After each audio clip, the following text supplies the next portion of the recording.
Dan saat itu yang mengerti tentang hal-hal mistis itu hanya Rangga, sang sweeper di kelompok gue. Satu persatu Rangga mengusir makhluk halus yang ada di tubuh mereka yang kesurupan. Rangga pun membacakan ayat suci ketika meminta keempat jin itu keluar. Dan yang paling seram adalah pada saat Rangga mencoba untuk mengeluarkan jin Islam di tubuh Ratna dan Sari yang masih membaca ayat suci Al-Quran sejak tadi.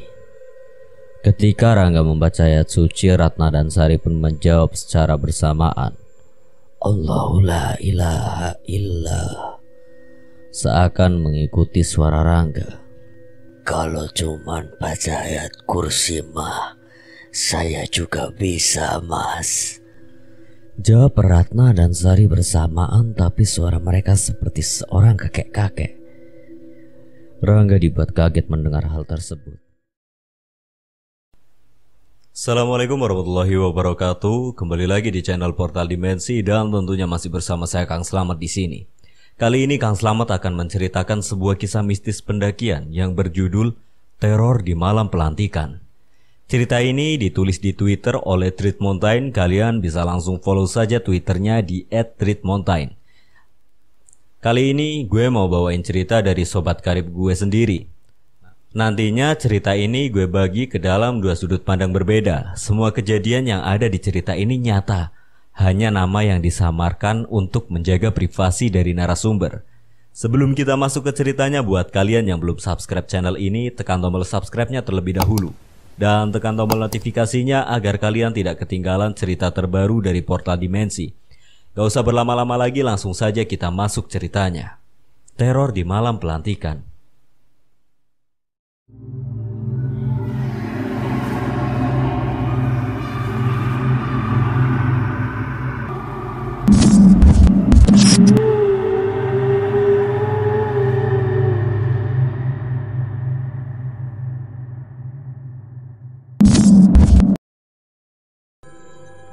Tahun 2013 adalah tahun yang paling berkesan di hidup gue, karena banyak serangkaian peristiwa yang menurut gue menarik buat di-share.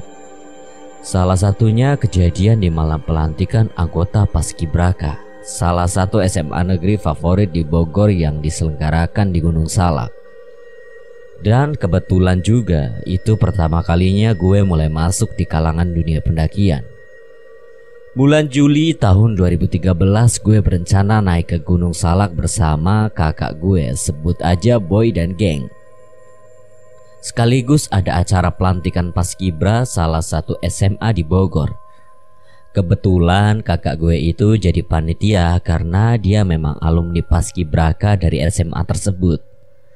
Dan pagi itu kita mulai dengan menyiapkan segala sesuatu, mulai dari perlengkapan pribadi hingga perlengkapan rumah tangga. Maksudnya perlengkapan untuk acara pelantikan. Sekitar jam 1 siang kita berangkat menuju base camp pendakian Pasir Rengit, yang kurang lebih sekitar 2 jam dari pusat kota Bogor. Cuaca hari itu sangat mendukung, tapi karena gue pertama kali mau naik gunung ya berasa dagdikduk ya. Apalagi kali pertama itu gue langsung naik ke Gunung Salak, gunung yang jalurnya luar biasa menantang ditambah cerita mistisnya. Back to story, setelah mengurus simaksi dan sebagainya, kita mulai jalan di area kebun-kebun warga.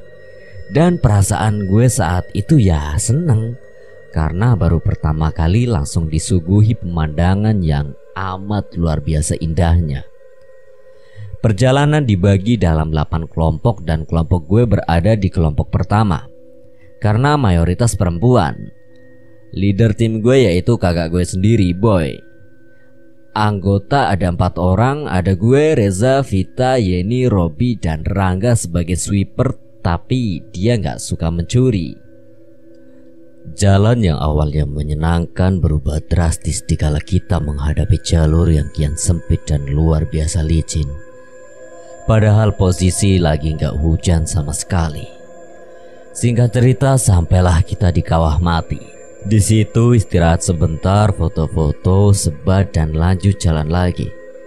Selepas Kawah Mati itu, banyak kejadian yang menurut gue sulit buat dipikir pakai logika. Gak lama kita ketemu sama aliran sungai. Dan di situ ketua tim sekaligus kakak gue izin mau buang air. Jadi dia melipir agak ke samping. Di situ gue lagi ngotak-atik PSP gue yang sengaja gue bawa dari rumah. Karena pikiran gue naik gunung gak semenyenangkan itu. Lagi enak-enak main PSP, kakak gue datang dari arah kawah mati. Dia langsung nyeletuk. Lu semua parah. Masa ketua tim ditinggalin di kawah mati? Mana tim kedua gue tunggu gak dateng-dateng. Di situ gue langsung nyatuin dong. PA, kan lu barusan izin buang air ke arah sono. By the way, cara ngobrol gue sama kakak gue itu emang udah kayak teman banget ya. Vita juga nyatuin. Iya boy, lu jangan ngebercandain kita. Mentang-mentang lu udah sering naik gunung, jangan ngebully yang pemula. Dan Rangga sang sweeper langsung ngajak kita buat lanjut jalan karena kata dia kawah ratu udah deket. Sambil jalan juga gue mikir, kalau kakak gue ketinggalan di kawah mati, terus siapa yang ngobrol sama kita tadi sampai ke sungai dan izin buat buang air? Kita semua pun lanjut jalan sambil diam-diaman. Mungkin di pikiran masing-masing masih mikirin hal yang janggal tadi. Singkat cerita, kita pun sampai di tempat yang jadi camp kita. Entah gue lupa nama tempatnya. Dan sampai sekarang pun gue gak hafal jalur pendakian Gunung Salak. Karena itu pertama dan terakhir kalinya gue naik ke Gunung Salak. Jadi harap maklum kalau ada salah penyebutan tempat, karena cerita ini berdasarkan ingatan gue doang. Semua kelompok pun mendirikan tendanya masing-masing. Total ada sekitar 7 tenda di tempat yang berbeda-beda. Dan jarak dari tenda satu ke tenda lain pun agak cukup jauh menurut gue kala itu. Acara dimulai dengan masak-masak dengan bahan makanan seadanya. Dan rata-rata juru masaknya itu cewek. Selesai masak-masak diadakan games. Gue lupa nama gamesnya, tapi yang jelas semacam TOD gitu deh. Sore itu pun dilewati dengan banyak tawa dari anggota pelantikan. Jam 9 selesai acara dan selesai makan malam. Kita pun lanjut bobo karena besok pagi harus turun balik ke rumah masing-masing. Lagi enak-enaknya mainin PSP karena gak bisa tidur. Itu posisi sekitar jam 1 malam. Tiba-tiba ada yang teriak dibarengin sama bunyi peluit yang jadi tanda dari masing-masing kelompok kalau ada tanda bahaya atau keadaan darurat lainnya. Gue beserta kelompok yang dipimpin kakak gue langsung menuju ke tenda yang ngasih tanda tersebut. Dan di situ ada sekitar 5 orang yang lagi kesurupan. Ada yang nari, ada yang desis-desis kayak ular, ada yang lompat-lompat layaknya pocong. Ada juga yang lagi ngaji, tapi itu bukan cara ngaji manusia pada umumnya. Gue bakal jelasin satu persatu siapa orang yang kesurupan itu dan penyebabnya. 1. Vita, kesurupan penari. Awalnya Vita seperti teman-teman yang lain, berbagi cerita, ceria, pokoknya gak ada yang aneh sama dia. Tapi semua itu berubah ketika dia haid. Iya, dia haid di rimbunya hutan Gunung Salak, yang dimana menurut kepercayaan orang tertentu, darah haid wanita banyak mengundang makhluk gaib. Setelah haid dan memakai pembalut, dia jadi lebih murung dan jarang ngobrol sama teman di sekitarnya. Dan ketika semua udah pada tidur, Vita bangun dan beranjak keluar tenda. Sontak teman satu tendanya itu, kita sebut saja Dinda. Fit, lo mau kemana? Masih tengah malam nih. Emang berani keluar sendirian? Mengingat di luar tenda sudah sepi, yang tandanya semua sudah pada terlelap. Gak ada jawaban dari Vita.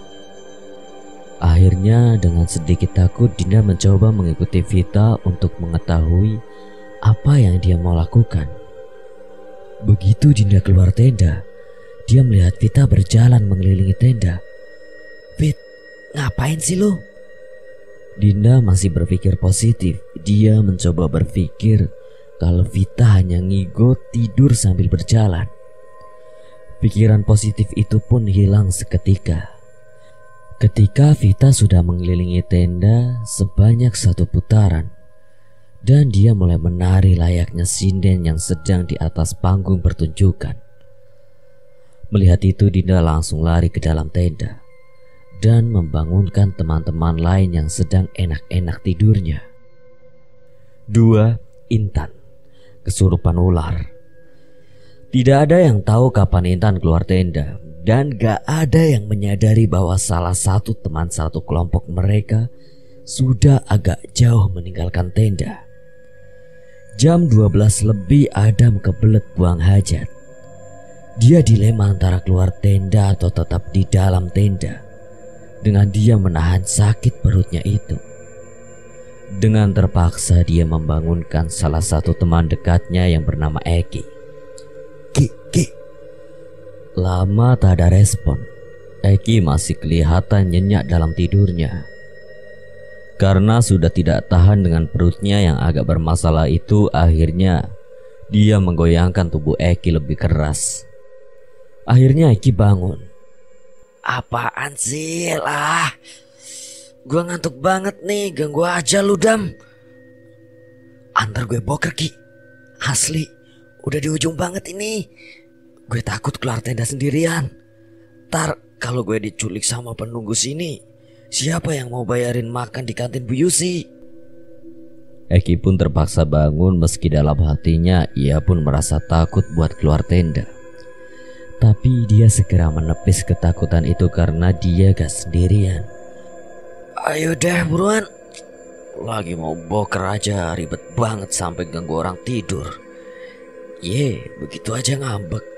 Coba kalau lu yang kebelet boker, pasti lu juga bangunin gue.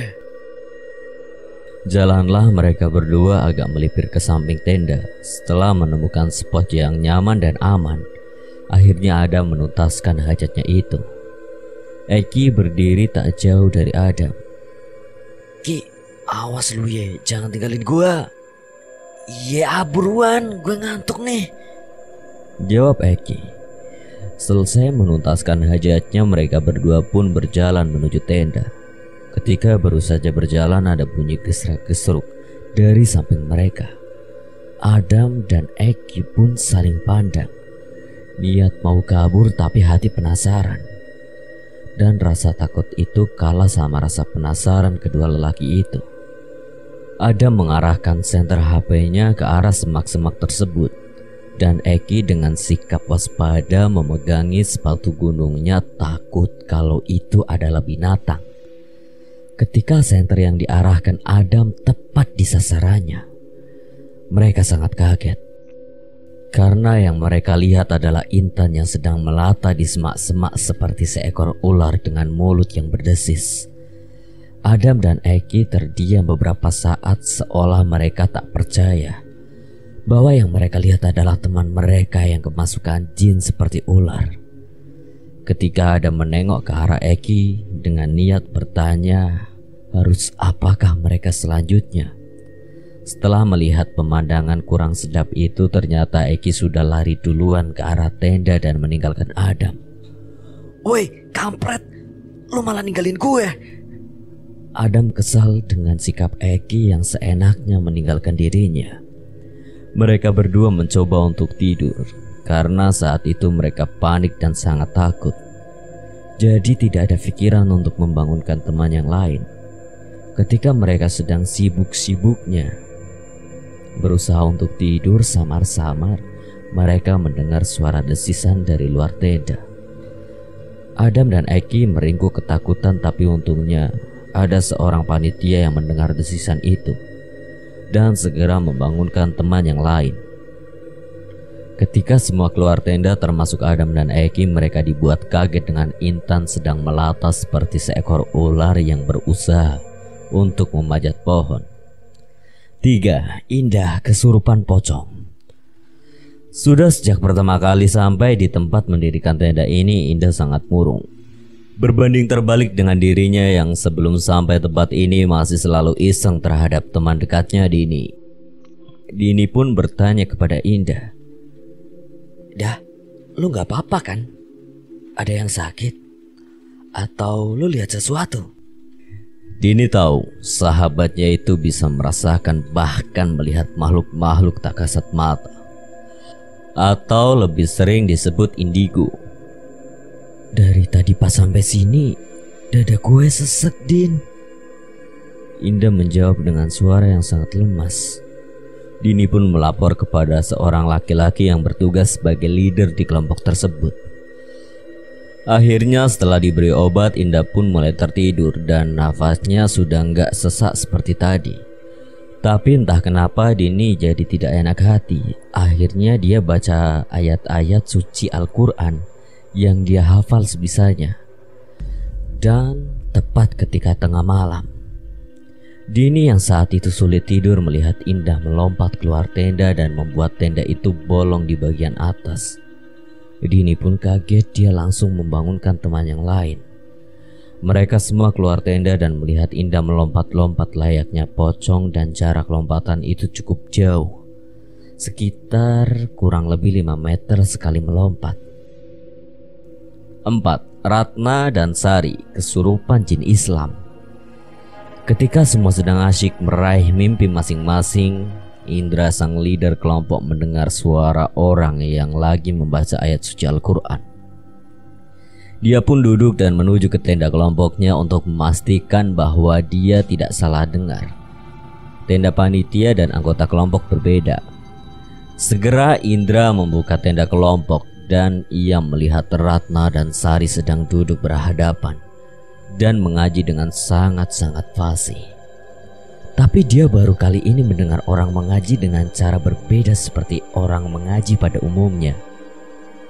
Dia mencoba berpikir positif. Mungkin itu adalah ajaran berbeda dengan yang orang tua ia ajarkan. Indra heran semakin lama dia melihat mereka mengaji.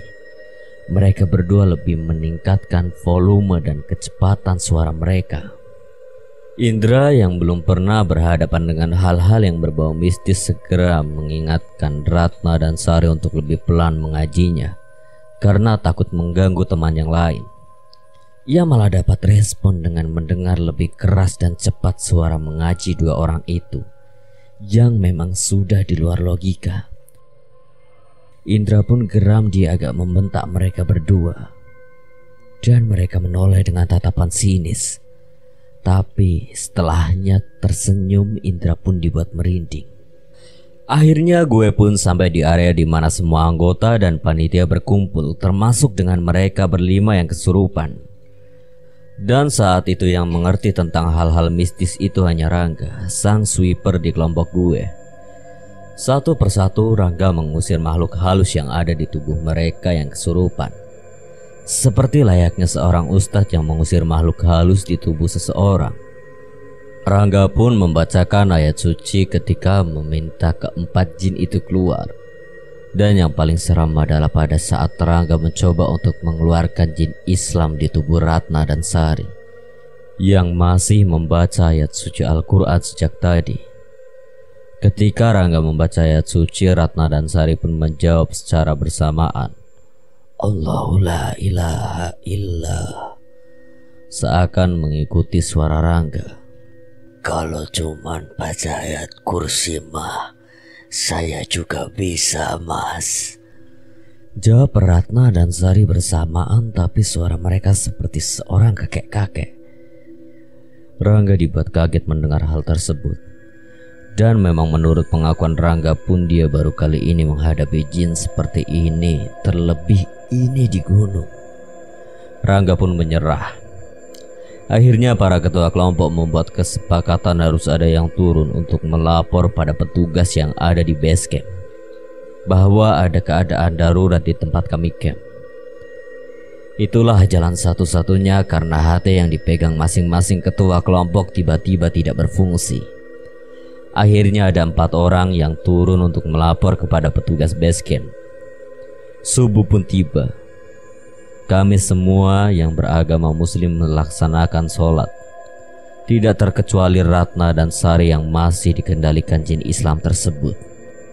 Aneh, biasanya jin itu kalau dengar suara azan suka keluar sendiri.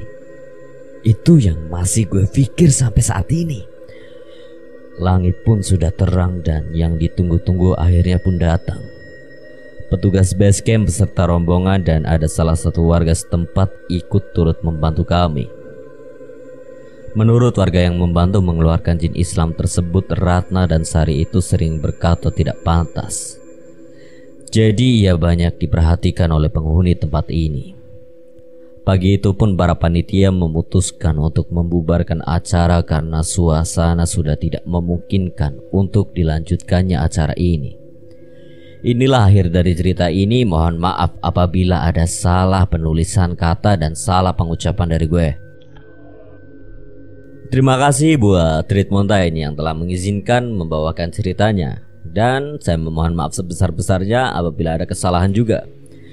Akhir kata, Kang Selamat pamit undur diri dan wassalamualaikum warahmatullahi wabarakatuh. Sampai berjumpa lagi.